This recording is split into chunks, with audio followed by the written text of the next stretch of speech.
Hello everybody and welcome to the stream. I know, it's been a while. There's probably nobody there because nobody expects me to be streaming. But it is Wednesday and my holiday is over. So I thought, do what I planned and record a new Private Citizen. I'll also get back to game streaming at some point. I keep saying that, but I will. Promise. Quick disclaimer here, as usual. During the podcast recording, I'm not interacting with chat as much. And, of course, alerts and everything is muted so as not to mess with the experience that will end up on the podcast. Let's do a quick test here.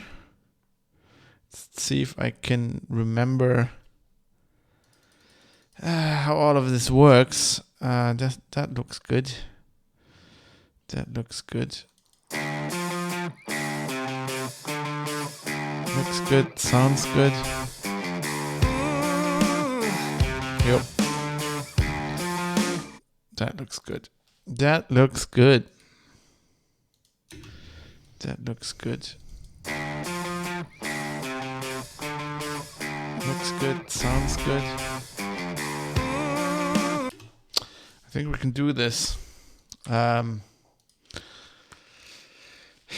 big question is, do I still remember how this goes? I will try. So plan for today is just record this episode, and then I'll be off. I'm easing myself back into working and streaming and everything. I had a very relaxing time. I'm going to talk a little bit about that on the show. Because it kind of ties in with people contacting me about is your flat still there? Did you drown? I'm gonna get into all of that. So why don't we just get the show on the road and see if I can still do this. So is that the right date? That's always the thing that I get wrong. No, that seems good. Yeah. So let's do this. Let's do this. A little bit excited. It's always exciting when I haven't done this for a week or two.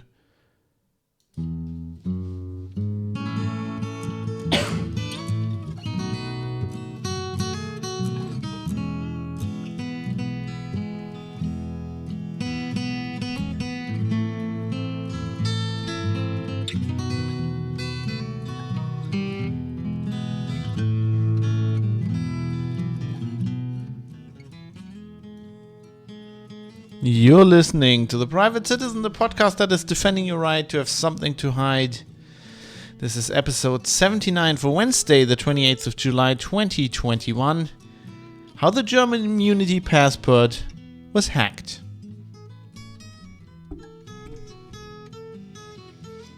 Hello everybody, my name is Fab. I'm coming to you live from the city of Düsseldorf in North Rhine-Westphalia in Germany. Where I haven't drowned, and my flat has no water damage, but we'll get into that in a bit. How are you doing? Nice to have you back. It's been a while, I know. I took some time off. We're gonna get into that also in a little bit, but now I'm back. Back to the usual Wednesday releases. Of course, I'll have to do some extra episodes to, make up for the stuff I missed, and promised an episode a week. So I'm gonna keep that promise. Anyway, today we're going to talk about immunity passports again. I thought we'd be done with this topic for a while, but really unsurprisingly, the whole system in Germany pretty much fell apart while I was on holiday. So gonna have to talk about that. It was basically hacked. Hacked's maybe a strong word. It wasn't really that much of a hack, as you will see in a little bit. But technically, it's nicer in a title than saying it was buggered or something like that. I hope you're doing well wherever you are. I hope if you're in Western Germany, your house is still standing. Otherwise, if not, you wouldn't be listening to you. You'd have other problems, wouldn't you? Anyway, yeah. So let's get into that. Before we get into the topic, let's do some housekeeping here, because I was contacted by a number of people that were worried about me, because of course Western Germany was all over the news, I guess all over the world, with this flooding that has been happening in North Rhine-Westphalia, where I live, and in Rhineland-Palatinate, which is the bordering state, which is further south. I used to live in Bonn, and just south of that is where Rhineland-Palatinate starts. So there was a lot of flooding. I was not affected. I didn't even really realize this was happening, because when this was happening, I was blissfully riding lovely mountain roads on my motorbike in the Vosges Mountains in France. Dad and me always do a motorbike tour every year. This was our 6th, and we originally wanted to go to the Nordkap. It's not really the most northern point in Europe, but they keep saying that. But because of all this, all the freedoms of traveling that have taken away from us, that we thought that was maybe not prudent. We could have maybe got it done, but we thought that's probably not the best thing to do that this year. So instead, my dad planned an alternative route tour we could do in 2 weeks, which was basically just in France. We went from Germany, we drove south and then rode through the Vosges Mountains, which I've never been. It's beautiful. For motorbike riding, it's absolutely amazing. Very little traffic, amazing roads. Lots of World War I memorials as well.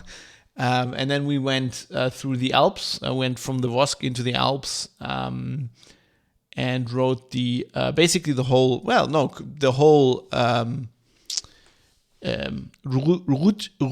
de Grande Alpe, which is like this road that goes up several Alp passes. I've seen a lot of those. We did 2 tours in the Alps before, but nonetheless was really nice. We had wonderful weather the whole time. We didn't even have a whole day of rain. We just had a little bit of rain on 2 days. It was beautiful. We rode that all the way down to the Côte d'Azur, the French Riviera. Visited. We took a day off there. I did some swimming on a beach in Nice. We visited Monte Carlo, Monaco, Cannes. I rode down the promenade there in Cannes when the movie thing was just going on. There was like all the hotels had like black limos in front of it, and security people and lots of people in smokings. Smoking, that's the German word. I haven't done this in a while. I can't talk English anymore. In tuxedos running around, and probably lots of film stars around. That was beautiful. And then we rode up the Route Napoleon, which goes from the Côte d'Azur to Grenoble, which is the route Napoleon took when he tried to have his last stand, right when he came out of exile. And from there, we basically then went through the Haute-Provence and back home. Took 2 days riding back home on we avoided highways completely. Just went like country roads. It's really nice. The whole trip was really cool. On the way back, we actually went through some of the villages that have been flooded. So I was completely not affected. I wasn't even aware of the things happening for a while. My flat is completely okay. Nothing really happened in Düsseldorf. Also, it's not as it's one of these things, right? Where you're listening to the show, you'll be aware of this by now. You can't really trust the media anymore. There was severe flooding, and lots of people lost their lives and their homes and stuff. But it's very concentrated on like a few villages. It's like North Rhine-Westphalia is huge. Is it the biggest federal state in Germany? Is Bavaria bigger? I don't know. It's huge. It's big. And there's lots of parts that are not affected. Especially the bigger cities don't tend to be affected. Cologne is there's some flooding in Cologne. There was some flooding in Cologne, but there's always flooding in Cologne. The Rhine goes through Cologne, Düsseldorf, Duisburg, where I was born. And in Cologne, they just built houses like incredibly close to the water line, and that whenever the river rises a little bit, there's always flooding there. So that was to be expected. But like some of these villages just got hit like really hard. But there are like the ones we drove through was also just the town center pretty much. I mean, it's not really surprising that much if you go there and you see like it's like a village, and it's like basically slopes going down, and the village center's in the middle, in the bottom, right? And then there's like a little creek that runs through, and then everything's like fucking paved.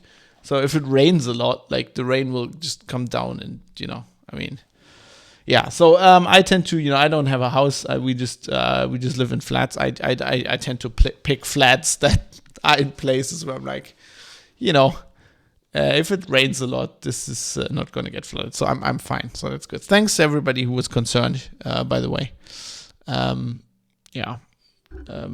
it's really, of course, it's really bad for the people that were affected. But I mean, it's just it happens. It's natural disaster. It's just so weird that like it gets like.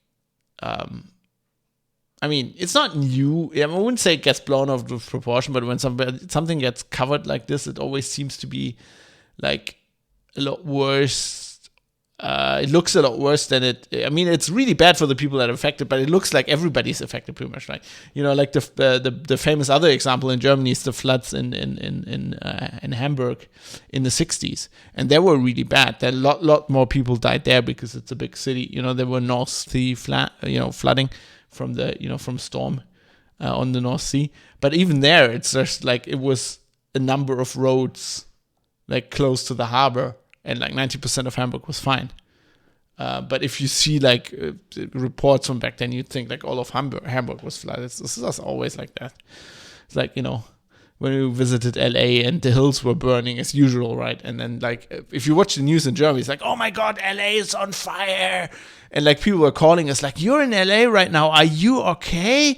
And we're like, yeah, there's like some hills over there are burning, and this is a really big place. So yeah.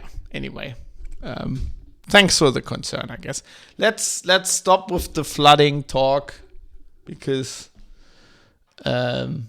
can't really, I didn't even know what was happening for a lot of time. I was just happily riding on a motorbike. Let's get into the topic we're going to talk about, which is something that is familiar to us on this show, immunity passports and how they're shit. So let's do this.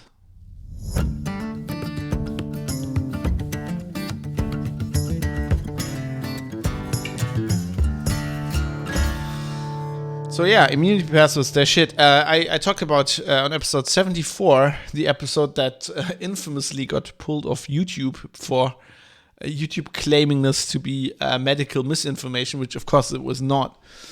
I talked in detail. I mean, they were just rolling out, like we talked about immunity passports in the show before. As I said several times, why it's a bad idea. Had a whole episode about this, about that it being a bad idea in theory and why.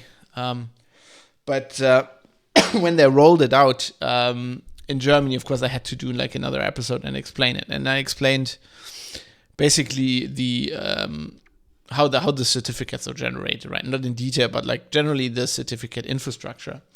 And in this show, I kind of it was mandated by the EU, and I went through that, from their documentation and everything. And I concentrated mostly I explained how the actual system works, but then I concentrated the rest of the show on my main point, which I always make, that it's a bad idea. Like that having an immunity pass is a bad idea in general. If you want to know why that is and you haven't listened to that episode, listen to episode 74. And I guess, what's the other episode? The show notes, by the way, on privatecitizen.press. There are copious show notes. Everything's linked. And if you go to episode 74, then, you can listen to that episode. But I also link the previous episode, which was 38, where I come. Sorry, my by the way, my voice is allergies again. Worse, obviously, hay fever. I apologize. But there I explained in general why the idea is bad. Okay. But I concentrated on that again. And, because I think that's the main point. I think we tend to, as techies especially, and a lot of the people listening to this are techies, just by the virtue of my audience over the years, we tend to get bogged down in all these technical details. And that's one of the things I noticed, for example, when I was working at Heise, which is a very technical publication. They wrote a nice piece on this as well. And I'm linking them in the show notes as well. If you read German, but with us nerds, we get just bogged down in like all the technical details of the implementation, and we lose sight of is this actually something we want? That was the same. That's the question I asked initially with the contact tracing, right? It's not about like how privacy conscious is this implementation and how good is it or whatever. Like the point actually is, do we actually want this? Like that's the first question we need to ask ourselves. Do we want this in society? And that often gets buried. So that's why I went into that, because I thought that was like, it's my important point. But I think somewhere in that in episode 74, I must have also said there's a very complex system, right? And that there's probably going to be security flaws in this, just by the virtue of the fact, just from experience with these complex IT systems, I kind of know that they always have flaws. And if you roll them out this quickly, we know that, right? And if you roll them out this quickly, you tend to not find them before you launch the system. So they're probably out there. And this is exactly what happened and what this news story is about. And that's just like, it was obvious. But like, my point is kind of like, we're talking about this, how horrible this security is today. But I want you to not lose sight out of the overarching theme, which is more important, that immunity passports themselves, I think, are horrible. And that's the more important point. But we must talk about why this specific implementation is bad. So, I think I was pretty sure, and I talked about this in episode 74. You can't really look at the infrastructure. It's not like it's open source and it's really open and whatever. But like, they documented it well, and it's like clearly just a normal generic public-private key crypto infrastructure. And I kind of trust the companies that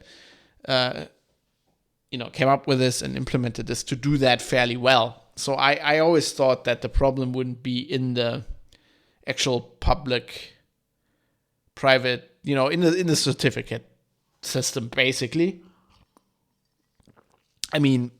Not to say that there are flaws in the implementation there, but I think that could be. But I think they're probably fixable if there are any there.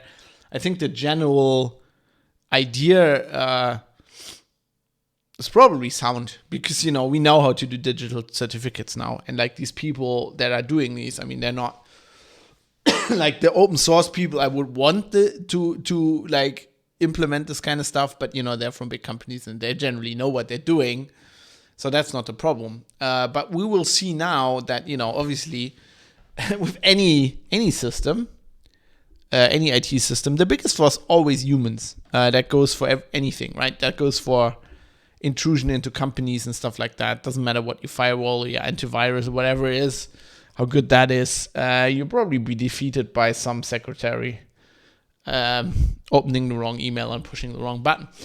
And this is basically what happened here too.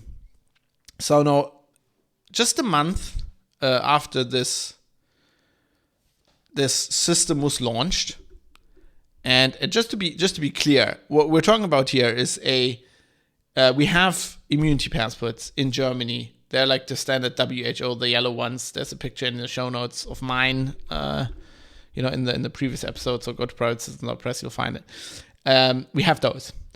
But you want to have a system, maybe, and this is totally optional, where you can have a digital certificate of that, right? And they implemented a system where if you get vaccinated at a doctor or at a national vaccination center, I think the army runs those, or did at some point, I don't know if they do anymore. like they can give you this digital certificate. It's basically a QR code that includes this digitally signed certificate that you can like read with apps and store in apps and stuff like that. So that's what we're doing. But they also wanted a system where like any pharmacy in Germany can take your yellow, your paper, vaccination passport, immunity passport, can take that and then go and issue you a digital certificate. So they have a key, right? They have a signing key, and they have access to one, and they can give you this certificate. And this system, which includes like obviously hundreds of pharmacies in all Germany, was breached, and so they had to take this server offline that the pharmacies use. Now, what happened? It's not a flaw in the actual signing system, but so basically there are two security researchers, I think they're independent guys, Andre Silch and Martin Zierich. Zierich? That's a hard name, even for a German. Like, it's somebody whose last name is Scherschel. It's not an easy name, right? This name is Zierich. Martin Zierich. It's not easy, especially if you're in English mode right now, like me. Anyway, so they discovered this, and it's relatively simple hack. They're basically just hacked, or you could even say like social engineered the infrastructure they were using. So the German pharmacies are organized. There's a trade organization called Deutscher Apothekerverband, DAV. And so the DAV, so that, of course, not every pharmacy can like build their own infrastructure for digital site. Like, they don't know how this works. They're pharmacists, right? So the DAV built a web server with a web portal that if you're an employee of a pharmacy, you can use to create these digital certificates. And the idea is somebody comes in, hands them their their paper immunity passport. You check their ID. In Germany we have state IDs. You check their ID, and then you verify that it's correct, and you issue them a digital certificate. Now the problem is that this web portal uses little or no validation at all, and then the whole security of the whole thing, you can have like a completely watertight signing system, right? You can have your digital certificate infrastructure can be flawless and designed by the brightest minds in the EU. If this fucking portal just doesn't verify anything, your whole security like completely falls apart. And that is what happened. So these two security researchers created a fictional Sonnenapotheke, which would be German for sunshine pharmacy, which is not an unrealistic name. Like, pharmacies in Germany are often called like this, like Star Pharmacy, Sunshine Farm, whatever. And they just picked a residential address for it, that presumably one of the guys' addresses where they could receive mail at. And then they registered that with the DAV portal. So they went in there and said, okay, we just opened the pharmacy. We'd like to sign up. Of course, then they need to verify that they indeed run a pharmacy. You'd hope, right? Well, to do that, you need three things. You need a license. You need copies of your letter, your license to operate a pharmacy. It's like a state license thing. And then the DAV has it's called a Nacht- und Notdienstfonds. So the idea is, so in Germany, I don't know how it works in different countries, but in Germany it works like this. Pharmacies have open during normal working hours. And then in a certain radius, they rotate around, right? There's always one pharmacy that's always open. And so you go to your local pharmacy and they're closed because, they're closed now, opening hours are over. It's like Saturday or whatever in the evening. And they have a little thing that tells you where the next, on-call pharmacy is, right? And then you have to drive there. And these dudes rotate around, so every pharmacist has to do this like every few months or whatever, depending on how big your city is or whatever, I guess. And to pay these people and to relieve the financial burden of having to do all this. You have to pay your staff extra. In Germany, there's special laws about, when people do not work during normal working hours, you have to pay them more money to basically not having the pharmacies. Like if you're a small pharmacy, you probably can't afford this or whatever. This trade organization, the DAV, has like this organization that pools money, and you need a letter from them, right? That you kind of signed up. So you need these 2 letters, and then you need a telematic ID. And the telematic ID is there's a company called Gematik, which was like was created by the state, but it's now like semi-independent or something. When Germany went to digitalize the healthcare system, and we got like these patient ID cards and everything, this company took over this. They basically run this IT back end for the German state healthcare system. And so any healthcare operator in Germany, doesn't matter if you're a hospital or a doctor or a pharmacist or a pharmacy, I think, gets like this ID that is used in this backend system. Now, the 2 letters were relatively easy to fake. As it turns out, like pretty much any German pharmacy has a copy of or a lot of them, of the license online. So you can just see what one of those looks like and like Photoshop your Sonnenapotheke Sunshine Pharmacy thing in there, I guess. And then the thing from the Nacht- and Notdienstfonds is just a letter, just a piece of paper. And so these guys were also able to fake one of those. They had a pharmacist living like next door or whatever, and they were like just asking him, what's this letter look like? And I guess he showed it there. Basically, they faked those 2 letters, which you, I guess, have to upload copies of to prove that you're running a pharmacy in this portal. And then they, of course, needed this telematic ID. So they needed to be assigned one of these healthcare operator IDs, right? Well, they looked online at how like this ID is structured and then just picked a random number, that conforms with whatever like pattern they have, I guess. And it worked. They, I think, 2 days later, they got a letter with a sign-on link. This is very German. We sent the link in the letter in the post. And now they were able to use this portal and just issue random SARS-CoV-2 vaccination certificates, like digital ones, right? They could just go, patient name, this vaccination, that date, and just as a proof of concept, they created 2, right, for each of them.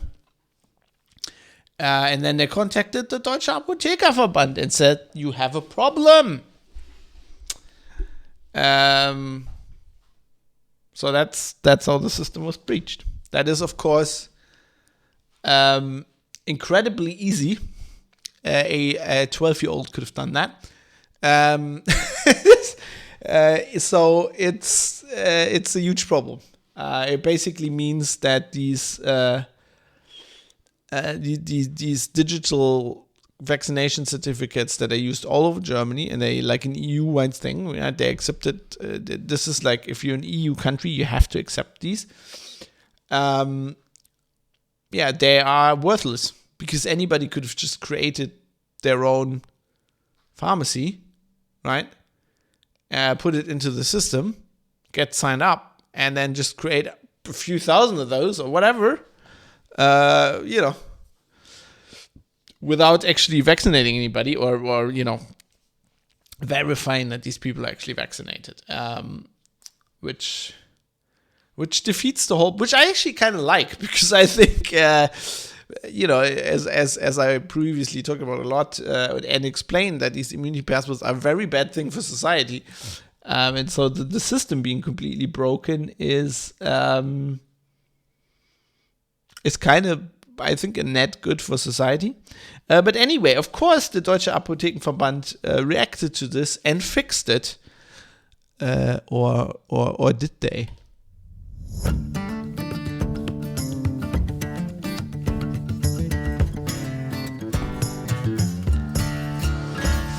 Well, the first thing they did is they shut down that server pretty much immediately, and then hundreds of pharmacies in Germany couldn't, create these certificates for about a week, and they just started to enable it again at the beginning of this week when I'm recording this show.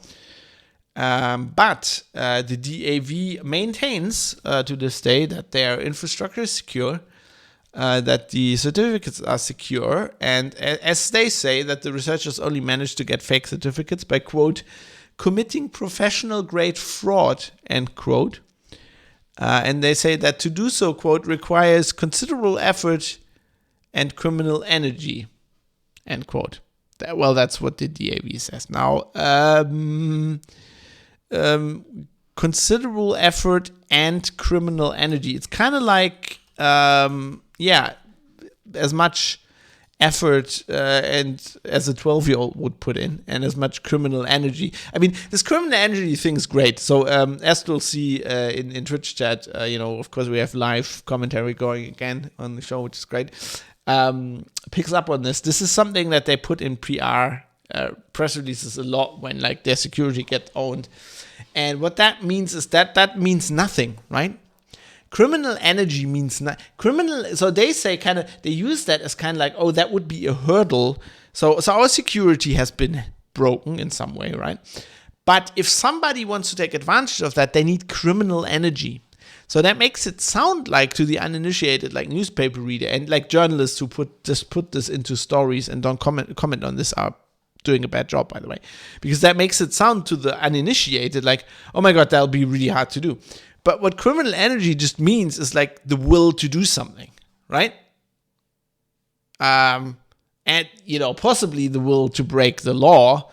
But that, I don't know. Yes, you're breaking the law. But the question is, will somebody ever catch you, right? So, and criminal energy just means you want to do this and you don't care. So that is not much of a hurdle to anybody, right? Because presumably... to start out with, if you're actually interested in creating fake vaccination certificates, you must know that is fraud, right? And therefore a criminal action. And you will already have dismissed that and said, hell yeah, I'm going to do it anyway. So that's all the criminal energy you need. So that's pretty hilarious. This whole thing is like, yeah. Well, as I said, the certificate portal as of now is back online. There's no indication that anything underlying has been fixed. In fact, from what the DAV says, it seems unlikely. Because they're basically saying our security is based on the fact that... So the system, so basically how it works is, if you have a pharmacy and you're a member of the DAV, which is a trade organization, then you have an access, right? They verify you're a member. You probably have to pay membership fees. And then they verify that you exist, whatever, and then you have access to the system. But you also can have what they call a guest account, which is if you're not a DAV member. And of course, you can operate a pharmacy and not be a member. It's not mandatory to be a member of this trade organization. And that's exactly what the researchers used, like this kind of guest access. Now, the DAV says the guest access is routinely monitored. But it was routinely monitored, and these guys managed to create the Sunshine Pharmacy and just get it in there, right? Presumably somebody checked, and they didn't check very thoroughly because, the random residential address they put in, they could have just put that into Google Maps, did like a street view thing and go, it seems fishy. There's just a house there. There's no pharmacy. The house doesn't even look like you can open a pharmacy if you want it, right?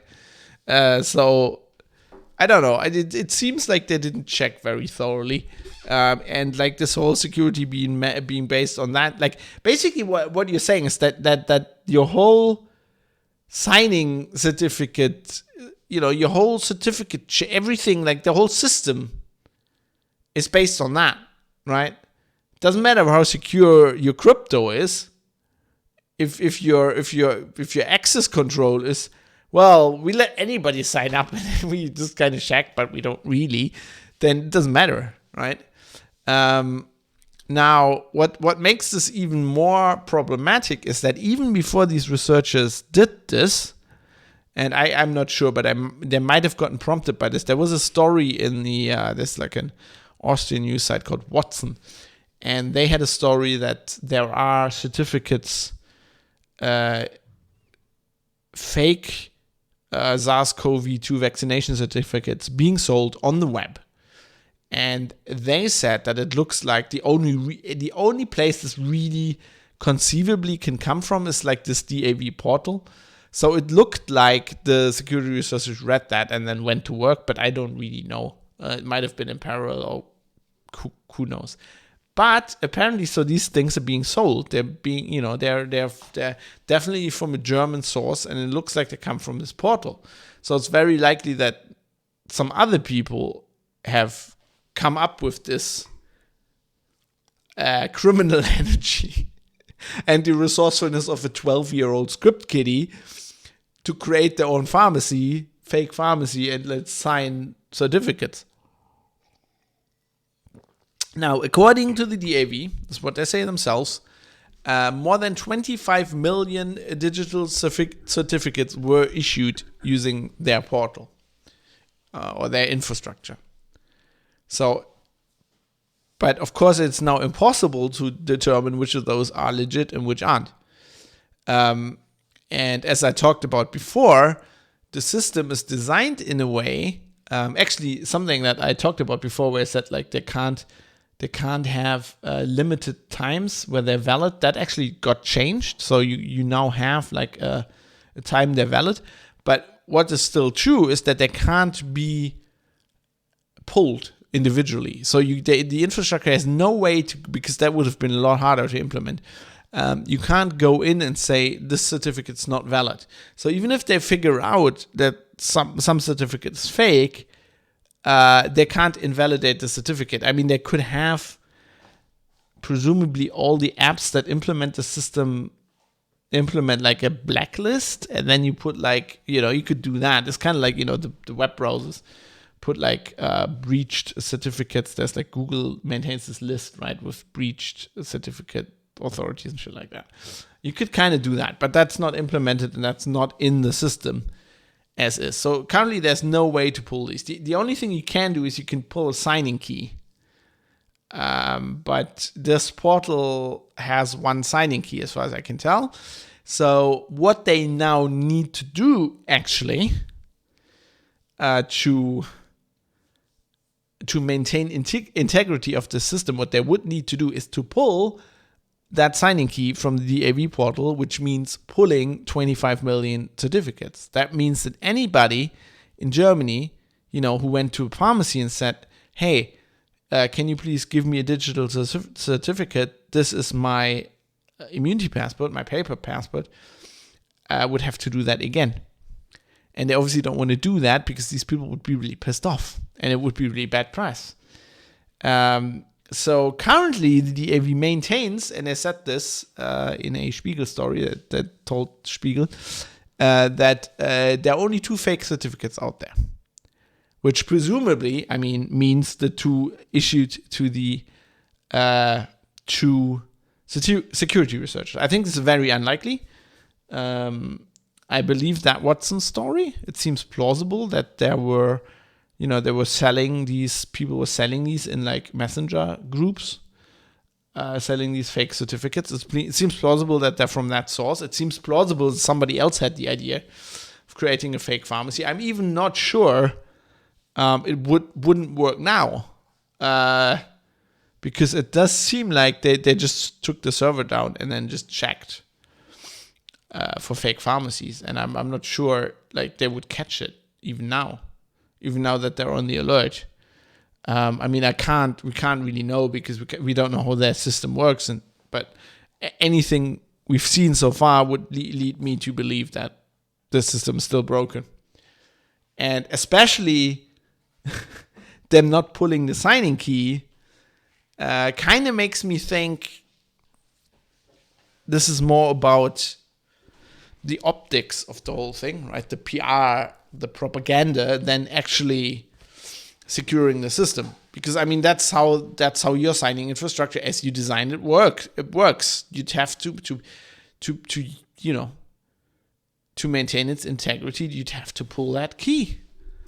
It's kind of like, if you think in web browsing terms, it's kind of like everybody discovering that you have a crooked CA, right? That is issuing TLS certificates for bad guys, and then you just let them operate, right? You know that it's been published, everybody knows, and then you just don't care, right? It's like Google not putting them on the blacklist. Mozilla, Firefox not going, hey, these are crooked certificates, we're not going to accept them anymore. They're just going, no, okay, no, it'd be too much of a hassle. If you invalidated all of them. They probably also signed a few legitimate ones, so it would just be too much hassle. Like, if you do that, it just makes a mockery of your whole certificate system. It makes it a laughingstock, and then this is exactly what's happening here. But like, to me, that is not even surprising, because that's kind of like, been noticing this more and more. It's kind of a general trend that we've implemented. It's kind of like, it's like I said in the very beginning when this whole COVID thing started, right? It's kind of like the 9/11 security theater. Like, we implemented all these security things, and it's kind of been shown that they don't really work, but we just go with the flow, right? I mean, it's like, yes, I mean, it's very similar. Like, I'm not saying they don't completely work. It's kind of like, masks. Of course they work, but they don't work as good as the propaganda would tell you. It's kind of like with metal detectors at the airport. Of course, if we would like get rid of all the metal detectors and like the full body scanners or whatever, yeah, then it would be much easier to smuggle weapons on a plane. But to be honest, if you're a terrorist these days and you want to smuggle a weapon on a plane, you don't put it with a passenger, right? You get somebody working in the airport, behind the scenes somewhere, or like delivering luggage somewhere. Like, those guys, you find a, and they've been documented, like Lexa security measures there, and you just smuggle a weapon in there. Or you have like guys that are clean the planes, and you put the weapon right under the seat or in the overhead compartment of the guy, that'll board the plane next. So these are not like secret things, right? So we know that, but we still put up with like lots of shit. Like, we put up with the let's empty all the water bottles. Like, that's not how you get like fucking explosive on a plane. It's not clear liquid. Like, what the fuck? It's just like it makes little sense. And that's what we are having right now with all these security measures, right? With all these, okay, you need to be vaccinated to go here. You need to wear a mask to do this. You need to blah, blah, blah. Like, and then it's get kind of shown that it doesn't really work. But people are kind of like, okay, no, we're not stopping with it. We're just keeping it going so that everybody. It's not designed to make you secure or healthy. It's designed to make people feel secure. And when you have a system, like, we're building a society right now where you can only go to, like, you can only basically have a normal social life like a human being if you are vaccinated, right? And you need to prove everywhere that you're vaccinated. And then we're building a infrastructure to prove that you're vaccinated, which is completely fucking open and a joke, right? And then we figure out it's a joke. And then there's some painful steps we need to take to make them more secure if we actually cared about that. No, we're not doing that. It's more important that people don't hear about the flaws. And just leave the flaws there. Just like don't look over here, right? Just cover them over with like fucking duct tape and spray paint it so it looks like metal, and people don't see the holes in the security fence. And then that's more important. Like the feeling of security is more important than the actual security. And that's something that's been happening everywhere, and that's really really worrying, I think. It's a problem, especially like if it was benign, right? That would be one thing, right? If this whole thing was like relatively benign. And with that, I'm even including, I don't think it's benign that I have to wear a mask when I go outside. I don't think that's benign. I think that's a serious breach of human dignity. And it's really dehumanizing people in public. But let's just call that benign, because it is relatively benign, right? If it was only this kind of shit, then it'd be okay. But what we're doing here is basically giving, and this applies to every country. This is not Germany. This shit happens everywhere, and I'm sure, like, I mean, that's why I'm talking about the German system, because I'm in Germany and this is happening here. But like, I'm sure the UK system for these certificates has the same flaws. The Russian system probably has flaws. In America, systems probably have flaws. And this whole, the societal thing is certainly happening everywhere. We're giving politicians a lot more power over us. We're going from a society, I would say, from a post-World Wars, I'm talking about Western countries here, right? The US, Germany, the UK, countries like this. We're going from a post-World War II society where we had rights, and we were like, these are inalienable human rights that nobody can take away from us. They can be impinged upon in certain situations when it makes sense to everybody, but they can't be taken away, to a society where rights are basically earned by good behavior, which we're going to have to talk about the Chinese. It's a show I have a list here somewhere where all the topics are on there. And I have the social credit model on there. And that's, I call that the Chinese model these days.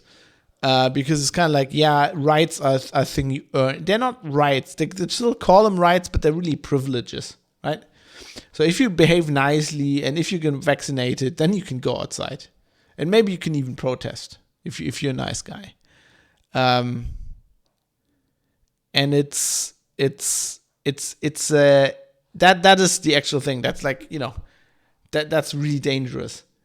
And again, it'd be different for me. It'll still be a problem no matter why they're doing this. I'm saying I'm just meaning just general politicians. As Indie Gaming says in Twitch chat, I think they suddenly saw an amazing opportunity to get this control over us and have started to test the boundaries. Yeah, it's what politicians do, right? That's realpolitik. They use current events and they use things to their advantage, and they're using this. Any politician worth their salt. You're in politics because you want power. That's the thing. Right? That power is the thing. That's the currency. You want that. You want more of that. And then you see an opportunity like this, and you can get more power, and you will do it. And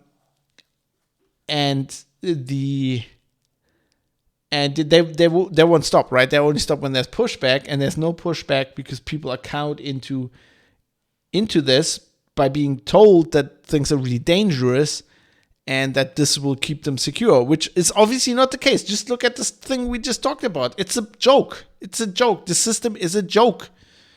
I could have done, I'm not saying this, a 12-year-old to just have a joke, right? When I was 12, I was smart enough to do this.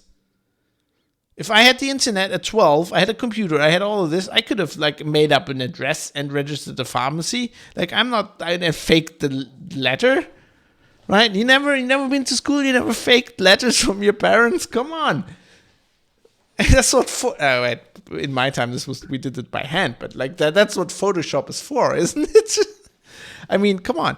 And it's just like, it's obviously a joke. It depresses me so much.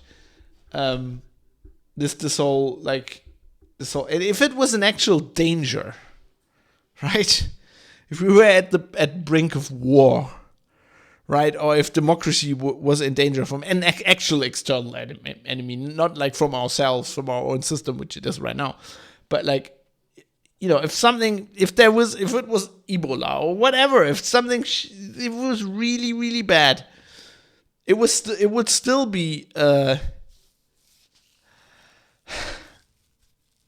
it would still be a no-go to like give up these rights, right? We learned that in World War II. That's what happened in Germany. The government said it's really bad. We need more power. Here, have the power. Oh shit, we're in a dictatorship. How did that happen? So no. But what drives me insane is that even the threat isn't even there. And it's like, the more I look back, it is exactly like 9/11. Like 9/11, yes, it was horrible. I saw it live on TV. I saw it live on CNN. After school, I was sitting there, I was doing homework. I saw it live on, actually I was sorting photo albums, I think. But like, I saw it live on TV, and it was horrible, and it was a shock to everybody. And everybody was scared, and thousands of people died. But in the grand scheme of things, that was the only attack. That was London, of course. But like, it was a tiny thing in like historical perspective. But the change that happened to our society afterwards wasn't tiny. That was huge. And it's not only the security theater. It's the stuff Snowden uncovered, like the mass spying on everybody, fucking wars, right? Imagine how many people died in Iraq and in Afghanistan. Like, the Twin Towers are like just a tiny drop in the ocean compared to that. Compare everything that happened from there, like how the world half the world got destabilized by all of the reaction to this. So it's the same thing. It's an event that is horrible, that gets blown completely out of proportion. And because people can't understand, like, human brains can't understand like risk in a modern society, where they can't go, yeah, that was really horrible, but the chance of that happening to me when I'm on a plane is like tiny, so I'm not going to worry about it. It's about as big as just a plane just falling out of the sky because some Boeing engineer didn't tighten some screws correctly, or like the fucking software is shit. Right? It's like imagine just while I'm at this topic, imagine the reaction to this, to the Boeing 737 right, software problem, like, and those people dying, like those two planes completely getting obliterated. It would have been as big as to something like 9/11, right? Imagine what would have happened to software development, especially in the airline industry, since then. Like, if we had a reaction like that, I mean, after 9/11, how many intelligence services did they create in the US? So imagine the whole like homeland security apparatus. Imagine we had that like for software. Okay, at 9/11, more people died, but still, it's just people can't. Haha, lies. Actually, doing homework, yeah, at 9/11, I was actually, everybody has the story, right? Actually, I watched it live because I wasn't doing homework because I think I was finished with it anyway. I was like sorting through photo albums. I was watching CNN because I just came back from Australia, and it was the only English channel we had.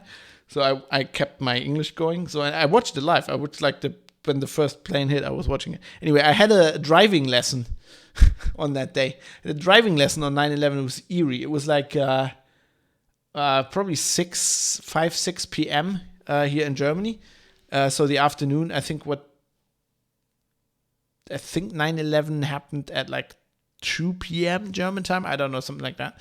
The streets were empty. There was nobody on the street. Everybody was at home watching TV. There was no car on the street. There were no pedestrians. And we're talking like the Ruhrgebiet. Like, we're talking in Duisburg. There's traffic. There was nobody. My driving instructor was like, we're just finishing this lesson so we could put it on the paper because you paid for it, and we need it on the, like, you need a certain amount of lessons, right? But he's like, this is absolutely useless. We're just driving around alone. You're not learning anything. There's no other cars in the road. It was really weird. Anyway, the point I was trying to make here, but probably belaboring, is just that this is shit. Immunity passports are a bad idea per se. the fact that the system is laughable is not even surprising. The fact that they're not fixing it is a scandal. And it's just emblematic of this whole problem, where it's all fucking it's propaganda. It is propaganda. It's Bernays. It's bloody everything's propaganda. We're not checking the fucking. We're not doing this whole vaccination stuff and then and immunity passports apparently to keep people safe. We're just because they don't care about it actually being valid. It's just a joke. It's just a farce. It's just to make people feel better and then give politicians more power to control them. Apparently, I mean, maybe I'm a conspiracy theorist and I'm completely dumb, but like that's the only conclusion I can draw from this. And if you don't agree with me, I would say this a lot. Please come in, get in contact. Private Citizen Press. Contact link at the top. You can do this anonymously. I have a whistleblower contact form. You can use that. I wouldn't even be able to figure out who you are. So just please voice your opinion. And I want to put some contrarian opinion on the show as well if I can. I can't imagine how you can have a contrarian opinion to this, but when I talk about this to people that I don't know, they're always like, oh, he's crazy, basically. But like, give me the counter, I'm always going like, give me the fucking counter argument. If I'm crazy, where's the counter argument? Give me a structured counter argument. And then they're like, I can't be bothered. Yeah, you can't be bothered because you don't have one, because it doesn't exist. Because maybe we're right. Anyway, speaking of feedback, we have to get into the feedback section because obviously being off the air for 2 weeks, or a bit longer than 2 weeks actually, we have quite a lot to catch up on. And also like I did a lot of shows, like I did 2 shows in a row, so I didn't have any feedback on there. So let's catch up with what you guys are saying and where you're contradicting me.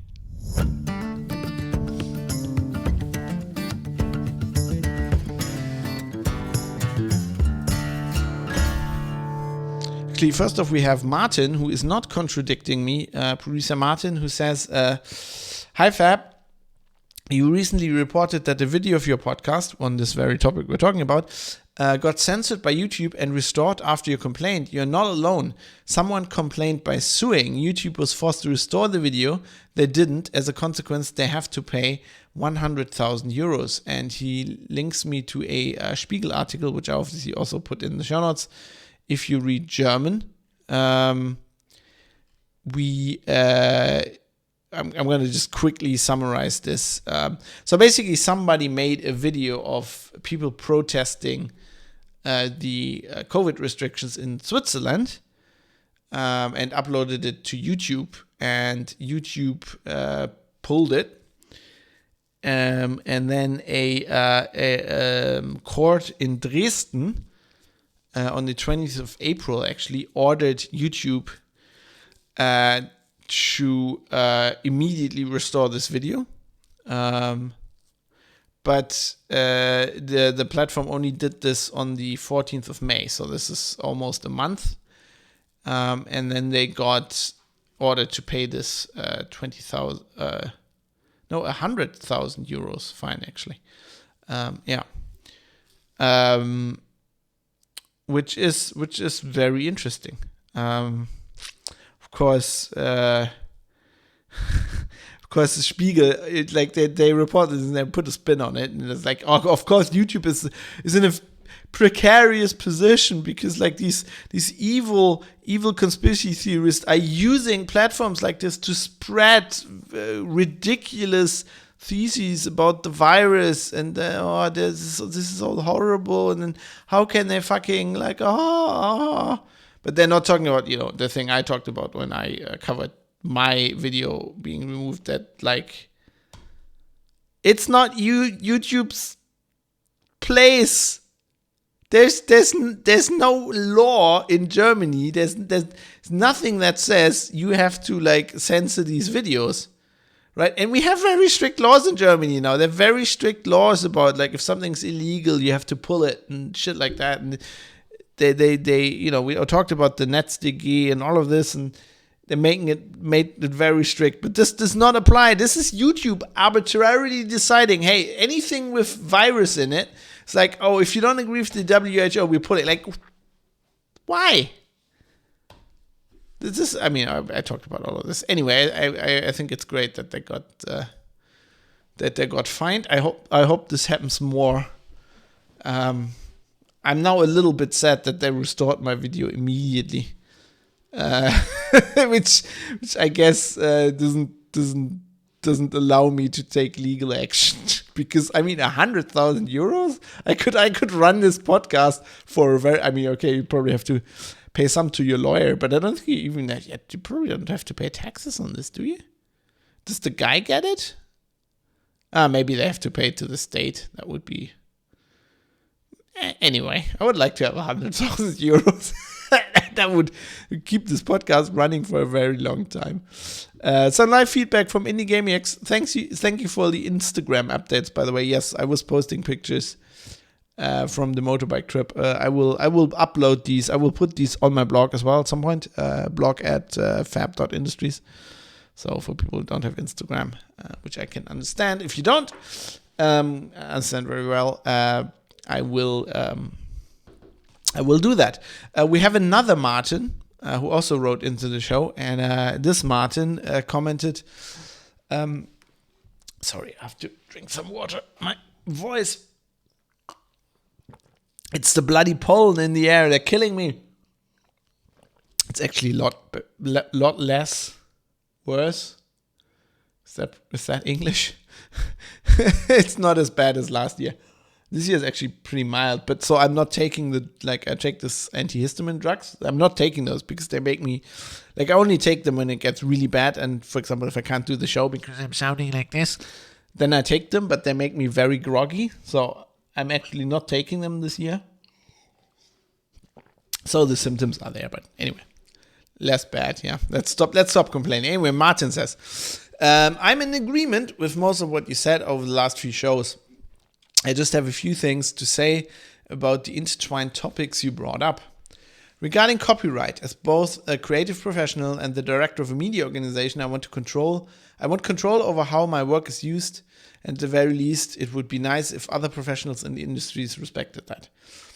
That is a valid use for copyright, I would say. I was therefore very annoyed to find a picture of mine being used without permission by a British newspaper as the headline image on one of their articles. I regard this particular outlet as a political enemy. It's very strong. And so even though the image was worth very little by nature, I decided to fight them on principle. The response was interesting. At first I was completely ignored and then told a load of incorrect lies about copyright law in a hostile, rude and badly spelled manner. Finally, after I copied in the news group which owns them, threatened legal action and promised to inform the Intellectual Property Office, they gained a sudden understanding of the law, became very contrite and paid me my due, more than the going rate but less than the bill I originally sent for violating my intellectual property rights. Martin makes this sound like this is a British thing. This happens all over, having worked in a media organization. I'm not saying that they did that. They didn't, but I know how the game works, especially if you're in a daily newspaper. Generally, what you do is you just take somebody's picture, and because 90% of the time the people won't complain because they won't find out or whatever, they don't care. And if they complain, you just just pay. You just settle with them, and it's often cheaper than sending a photographer out for everything, and for some things you just can't. So you just do. It's just the way the business works. That's just how it goes. I'm not saying that what they're doing is right. You should never do that, but that's just how the game is played, pretty much. On the subject of this is going back to what Martin was saying. On the subject of propaganda, since 2014, British state propaganda has ramped up to an incredible degree. Union flags on everything in the supermarket now. An official government campaign has been running called Welcome to Great, spelled in capitalized letters. I think Martin is in Scotland, by the way, which rebranded everything Scottish as British. It's all in aid of one nation British nationalism and deeply sinister, in my opinion. Brexit has only amplified it. I believe you. I don't know how it's in Scotland. I know when I was in London, which was like in 2012, British flags were everywhere there as well. That's just British nationalism, especially when you've come from a country like Germany where there's no flags anywhere. It's very noticeable. But I agree. I mean, I think it would make sense, right? With the Leave campaign and UK basically being worried that Scotland's going to break off. It makes sense that they're propagandizing hard. I mean, I wouldn't even blame them on that, really, because that's what I would do if I was the British government. I mean, they're just holding on to like the last parts of their empire. They kind of can't afford to. But Martin says something interesting here next. The British Army has a very active troll division called the 77th Brigade, who are all over social media. British government presence in Scotland has increased by orders of magnitude. As I said, completely makes sense to me. In 2014, the Scotland office had only a handful of employees. Now it has over 1,000, a massive new premises, and it's been rebranded the UK government in Scotland. The UK government in Scotland. Makes complete sense. Thanks for the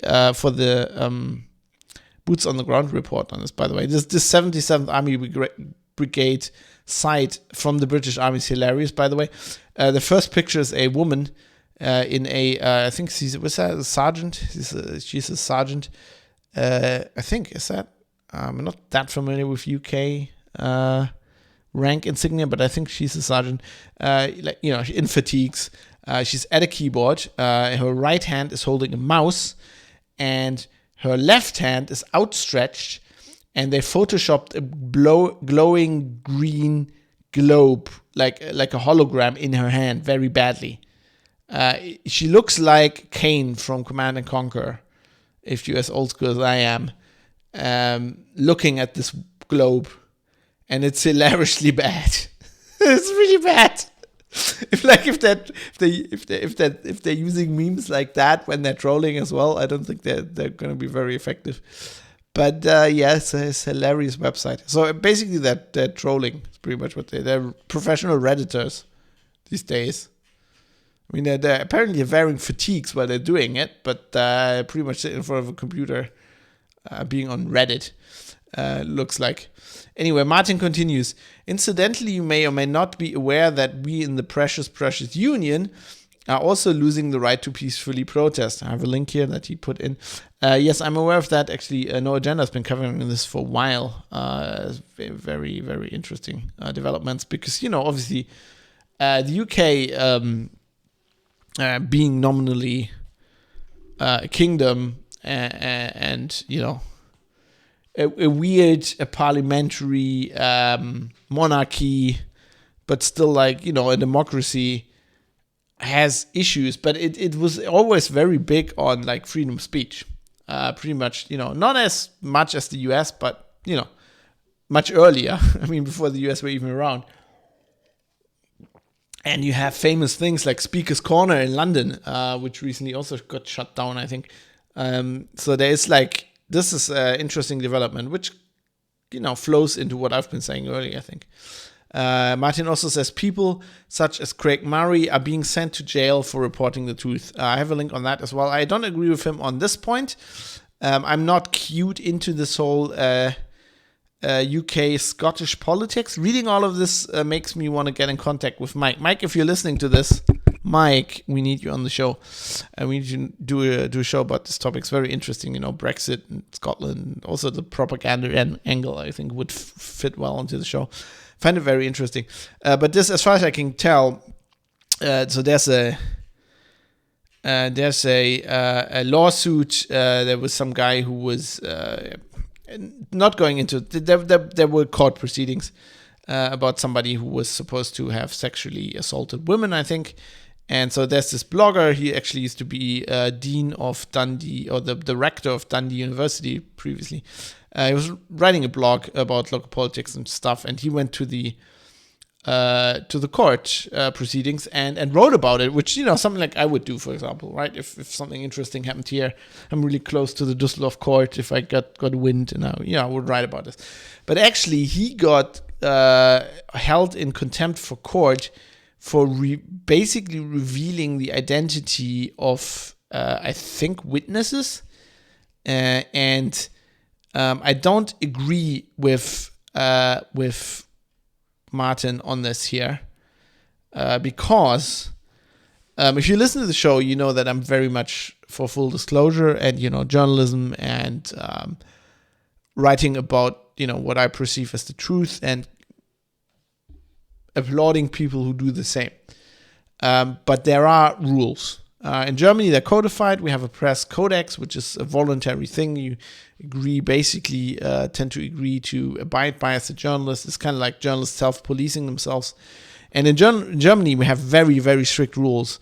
For example, in the UK, if somebody is arrested in the newspaper, they will just cite his name. Like if they're indicted for something, right? They will call out his name. We don't do that in Germany. Because they're just indicted, right? They could be innocent. They haven't been, they haven't gone through the process. The court hasn't determined that they actually did it, whatever it is. And generally in Germany, we will even not name once they're prosecuted and everything went through and they actually go to jail or whatever, right? Once they're deemed. What word am I looking at? I haven't been podcasting for it's not good if I don't podcast for a while. They're guilty. There's been a guilty verdict. We will even not name them. For example, if like somebody got convicted for murder or something, we'll not name them their full name because we have this understanding in our criminal justice system here in Germany that the system is designed to rehabilitate people, right? And the idea is that if you get like dragged through the court of public opinion, it's almost impossible to get rehabilitated. And there have been very famous cases. I mention often Kachelmann, the case. Oh God, I looked this up. There actually probably can look this up if you look for Kachel. It's a hard name, but Jörg Kachelmann is a Swiss meteorologist who was on television a lot in Germany. Very famous weather expert, and there was a court case where basically he was indicted for having assaulted. I think he had an affair, and he was indicted for having raped the woman, and it's basically he got completely vindicated in court. So the court's final opinion was that she made this up. But of course, there was media coverage, and he was named. In his case, a little bit different because the same rules don't apply if you're a person of public interest, right? If you're a celebrity, really. But like it's a good example because at that point you're ruined. It doesn't matter that you get exonerated later, right? What the public remembers is, oh, he raped them. If I talk to somebody often, I bring this up to a lot of people because it's like one of my pet peeves. Go like, yeah, you're Kachelmann. They're like, oh, didn't he rape his girlfriend or whatever? And I'm like, no. No, he didn't. But that's what sticks, and this is why we don't do this. And another rule is just, you don't name like witnesses that could be like, if somebody's a witness in court, they need to be protected. They could get in danger, they could be pressured, whatever. There's a reason. So in Germany, actually, if you're in court proceedings, the judge will often address the media and go like, okay, so these people. These witnesses, you're not allowed to publish their names, and if you do, which is what happened here, you will be held in contempt of court, and then you can, there's stiff penalties for that. Often, when the defendant, for example, isn't of age, then they're very clear. So usually you can take a picture in the courtroom of the people. Often you have to actually censor that you can't really recognize them or whatever.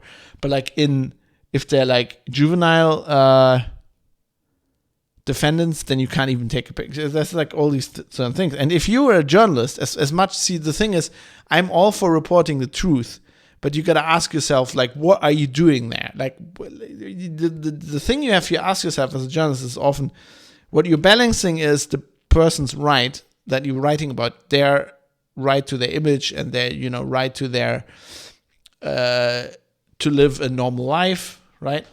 And privacy. You balance that against the need of the public, the need to know, right? And that's like, yeah, if the public needs to know, right? If that's easy thing is like some normal person, you figure out somebody random person went to see a hooker, right? The public doesn't need to know that. But if you're in the city and like there's a councilman on the council who's like, oh, I'm all Christian values and I'm all against prostitution and whatever, and you figure out that person went to a hooker, it might behoove the public to know that, to make informed decision next time you council voting comes around, whatever. So that's always what you need to weigh. And like, why do you need to know about these witnesses? And like that's always the thing. And it seems to me, I'm not clued into this whole story, but it seems to me in this case, the public really didn't need to know. And this guy knew that he wasn't supposed to do this, and then he was held in contempt of court. And I don't see how you can complain about this. So anyway, Martin concludes with your point about the usefulness or not of Creative Commons licenses was interesting, by the way. I wanted to just clarify here. I was talking about the non-commercial Creative Commons license. I don't want any understanding out there where people are kind of thinking, I think Creative Commons licenses don't work. Specifically, non-commercial Creative Commons licenses and the CC0 license has problems, big problems, with just how copyright law works in certain jurisdictions. One of them being Germany, and that was the point I was making.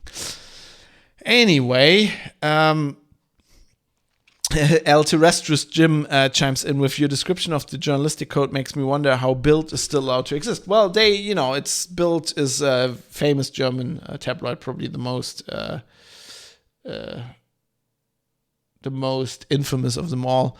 They break it. They break it regularly, but it's basically how it works. Is we have it's called the Pressekodex. It's like the codex. And then it's like the pirate codex in the Pirates of the Caribbean. And then you have a council, the Presserat, and they have they're journalists on there. They oversee this, and you can complain to the council, and then they will fine the newspaper.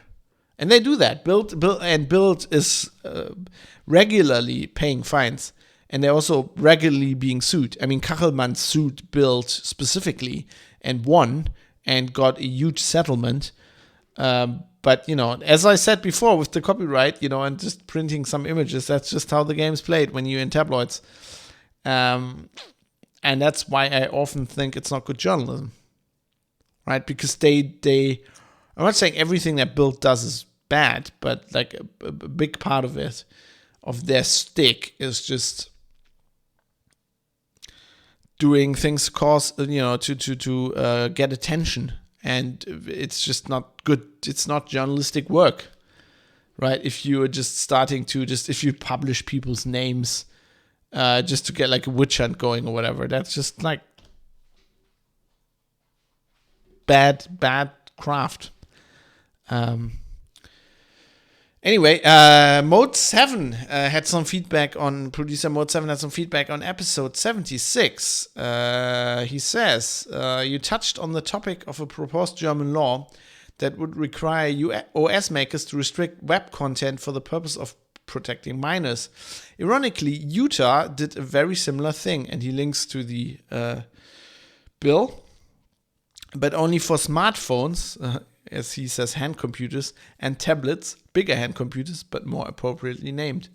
Interesting. That's really interesting. That's like, porn is exempt if you're using it on the computer. Maybe the legislators got a clue and think it's probably easier to force just like Google and Apple to do this instead of like Microsoft and then the people who make Linux, which would be probably impossible.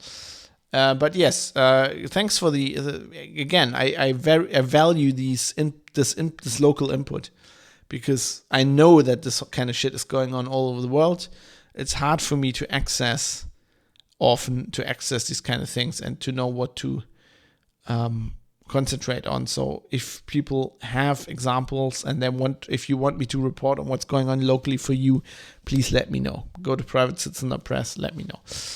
Mode 7 continues. You may or may not be aware of it, but there's a podcast called Sex with Emily. I was not aware of this podcast. I think that she's doing a good job of trying to bring sex topics out into the public sphere of conversation so that the taboo around it goes away and people can begin discussing it like adults. It is good that you bring up pornography in the way you did. You obviously pointed out the freedom issues surrounding it, but the ethical problems surrounding its production. As you pointed out, if more people were open to discussing these things like adults, it's quite possible that the awareness surrounding the production of porn might allow for some serious changes. Yeah, and I actually had some very interesting discussions with a number of listeners, some of them producers, of the show. And obviously I won't talk about this on the show because there was some very personal stuff that we talked about, but generally about sex and porn. And it looks like, sex and porn in a relationship is something that a lot of people who listen to the show, and probably generally a lot of people, struggle with. That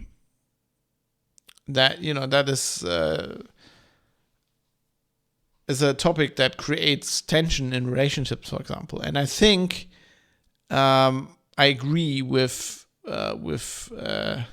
Mode 7 here, and also Dr. Emily Morse, apparently, who's doing the Sex with Emily podcast, which is very successful from what I can tell, which doesn't surprise me. It's called Sex with Emily, and she looks quite good. So, you can't really compete with that as a nerd in a Sabaton shirt. But as she also seems to be of the opinion, if we just talk about this more openly and just have this be less of a taboo, I think it would be much better for everybody. I think a lot of these troubles would go away. Not only with porn production, but generally also with, I think couples in a relationship often don't talk about this because it is a taboo, right? If watching porn wasn't a taboo, then it would probably be easier to talk to your wife about this. And I think you should. I mean, I'm not a doctor in human sexuality or whatever Emily is, and I'm not a marriage counselor or anything. But I feel like, it's a normal thing. Everybody has desires. Men have different desires than women, or just generally people have different desires than other people. And I think it's the more open you are with your partner, and the more you talk about these things, even though it's hard, especially because it is a taboo, the better your life will be. At least that's been my experience in now almost 20 years of being in a relationship. I think we need less taboos in this area. That would be better for everybody. If you want to talk to me about something like this, maybe sex, maybe porn, maybe SARS-CoV-2 vaccination. I'm almost doing it wrong now as well. Go to privatecitizen.press. There's a contact link.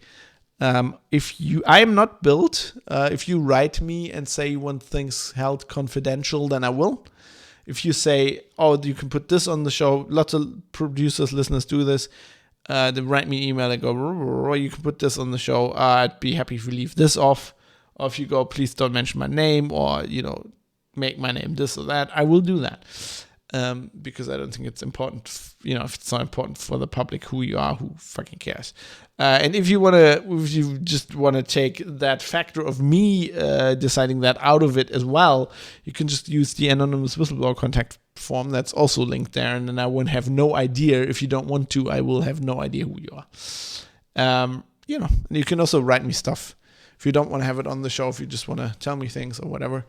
I talk to people about living in Texas now, about the new Corvette, and why the design is horrible, and why it's not really a Corvette because it has a mid-engine, stuff like that. Anyway, but I will also be helpful if you write to me about like what topics you would enjoy having on the show. That's also really, I do this podcast because I like to talk and I like doing podcasts, but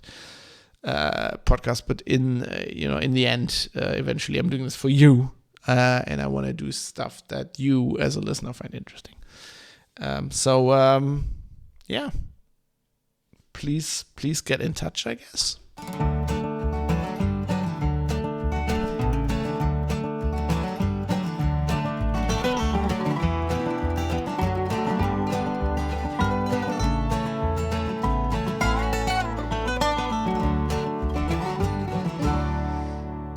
The last thing we have to talk about is all the people that enable me to do this show, since I'm not getting hundreds of thousands of euros from YouTube because I sued them.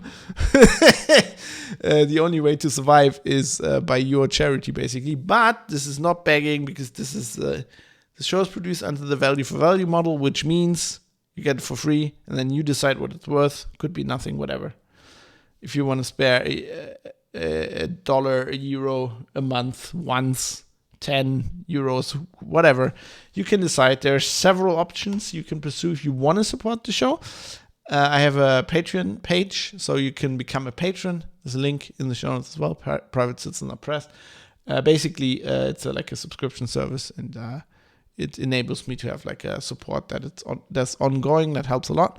But you can also send one-off contributions to the email address producers@fab.industries via PayPal. Or if you need another way, please contact me, like another way to send me money. People have been threatening now for a while to send me checks, because I don't know how to cash those at all. And I've never even ever done that before. Right. With that, you know how it works. You can also, of course, subscribe on Twitch. Speaking of Twitch, we have people in Twitch chat right now. Friend Jonathan, who I actually met yesterday in person. That was nice. He's back home, I guess. YOLO, says Jonathan. Jonathan's back home in Copenhagen, I think. Made it home. He's probably playing Tarkov and watching my stream while he's doing that. Anyway, so if you wanna be a Twitch subscriber, you can do that as well. That helps. Anyway, the people who have supported this show today that I have to mention and give credit to are Georges, Steve Hose, Butterbeans, Jonathan M. Heavy, that's the very Jonathan I was just talking about, Michael Mullen Jensen, Dave 1i11G, Jackie Blage, Michael Small, Vlad, Philipp Klostermann, Jaroslav Lichtblau, IKN, Kai Sears, Bennett Piata, Fadi Mansour, Joe Poser, Dirk Didi, Larry Glock, Tobias, David Potter, Matt Jelliman, Mode 7, Mika, Martin, Sandman616, Mr. Ramish, Avis, Dave Amrish, Rudain the Insane, Rizal, Drive Zero, Ricky M, Barry Williams, Jonathan Edwards, Captain Egghead, Cam D, RJ Tracy, Philip, Rick Bragg, Robert Forster, Super User, and No Reply. And also, of course, my Twitch subscribers, Mike the Dane, Sandman616, Flash Gordo, Mode 7's Unavailable, Indie Gamiac, Epoxy, and El Terrestris Jim. All of those people a lot of those have been with the show for a long time. This is like the hardcore of producers. As you can tell, some of those names pop up again and again. They write in, they help me with content, and they help me monetarily. And I appreciate all of that.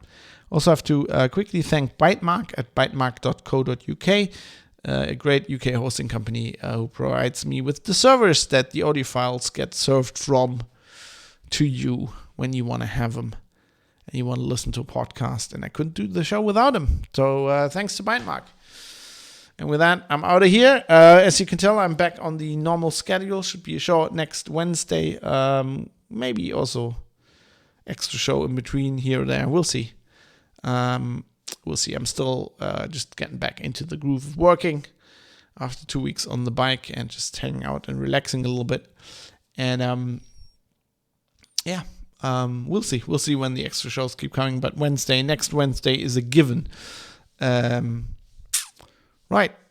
Before I leave, just have to quickly mention the theme song of the show. It's called Acoustic Roots, performed by and written by Reol Kabazali. And I'm going to play us out with a song called Black Vulture by Static Rush. And that's it for the show for this week. I'll see you next week on Wednesday, or maybe before, if there will be an extra episode. Until then, always remember to aim to misbehave. And it's thanks Indie GameX. Indie GameX says, good to have you back. It's good to be back. It's good to be back. See you soon.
Starts playing the next song because I didn't pay attention.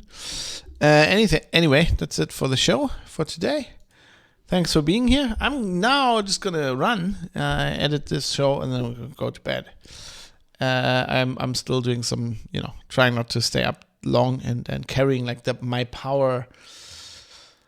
holiday power into the work